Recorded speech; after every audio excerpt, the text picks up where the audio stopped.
श्री सीताराम चंद्राभ्याम नमः।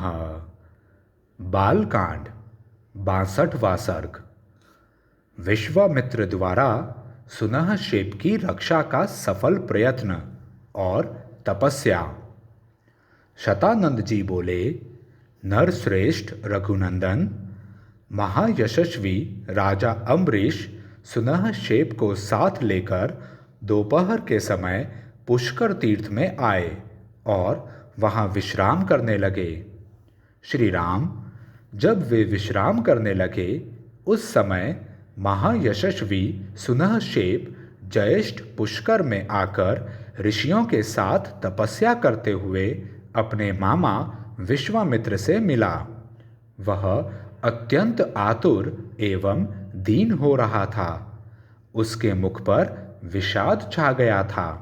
वह भूख प्यास और परिश्रम से दीन हो मुनि की गोद में गिर पड़ा और इस प्रकार बोला, सौम्य मुनि पुंगव, न मेरे माता हैं न पिता, मेरे भाई बंधु कहाँ से हो सकते हैं।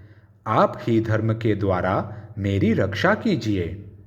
नरश्रेष्ठ, आप सबके रक्षक तथा अभीष्ट वस्तु की प्राप्ति कराने वाले हैं।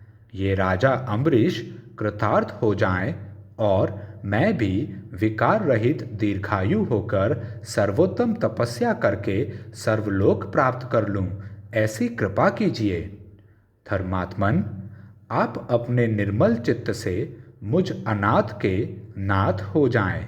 जैसे पिता अपने पुत्र की रक्षा करता है, उसी प्रकार आप मुझे इस पाप मूलक विपत्ति से बचाइए।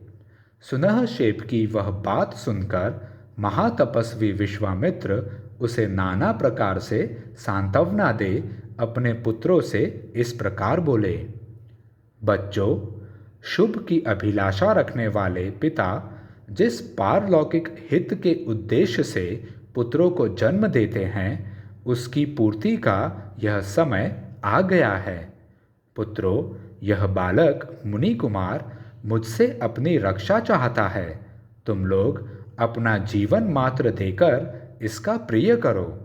तुम सब के सब पुण्यात्मा और धर्मपरायण हो, अतः राजा के यज्ञ में पशु बनकर अग्निदेव को तृप्ति प्रदान करो। इससे सुनहक्षेप सनाथ होगा, राजा का यज्ञ भी बिना किसी विघ्न बाधा के पूर्ण हो जाएगा, देवता भी तृप्त होंगे और तुम्हारे द्वारा मेरी आज्ञा का पालन भी हो जाएगा। नरश्रेष्ठ, विश्वामित्र मुनि का वह वचन सुनकर उनके मधुछंद आदि पुत्र अभिमान और अवहेलना पूर्वक इस प्रकार बोले, प्रभु, आप अपने बहुत से पुत्रों को त्याग कर दूसरे के एक पुत्र की रक्षा कैसे करते हैं।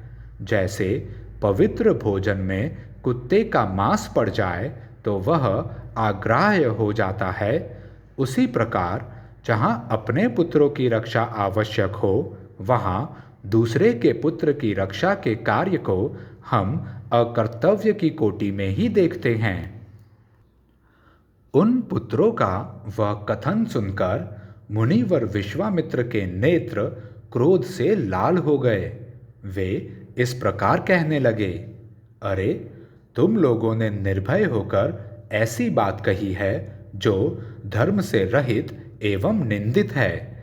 मेरी आज्ञा का उल्लंघन करके जो यह दारुण एवं रोमांचकारी बात तुमने मुंह से निकाली है, इस अपराध के कारण तुम सब लोग भी वशिष्ठ के पुत्रों की भांति कुत्ते का मांस खाने वाली मुष्टिक आदि जातियों में जन्म लेकर पूरे 1000 वर्षों तक इस पृथ्वी पर रहोगे।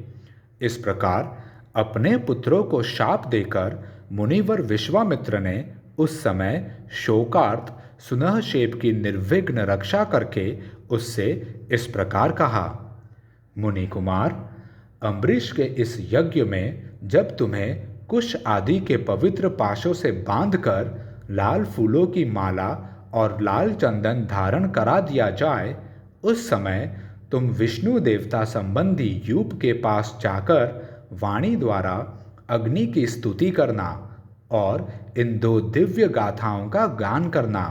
इससे तुम मनोवांछित सिद्धि प्राप्त कर लोगे।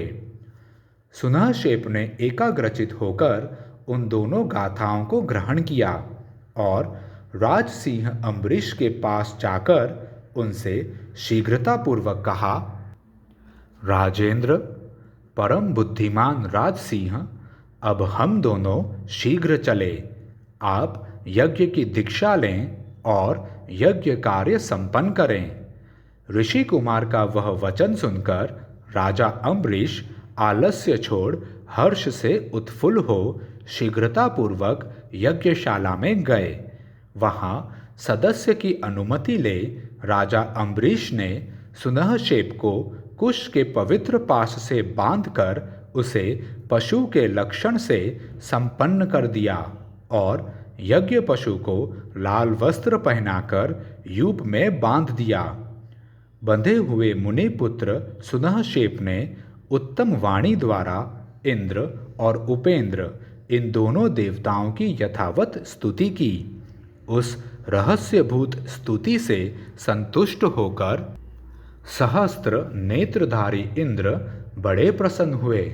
उस समय उन्होंने सुनहशेप को दीर्घायु प्रदान की।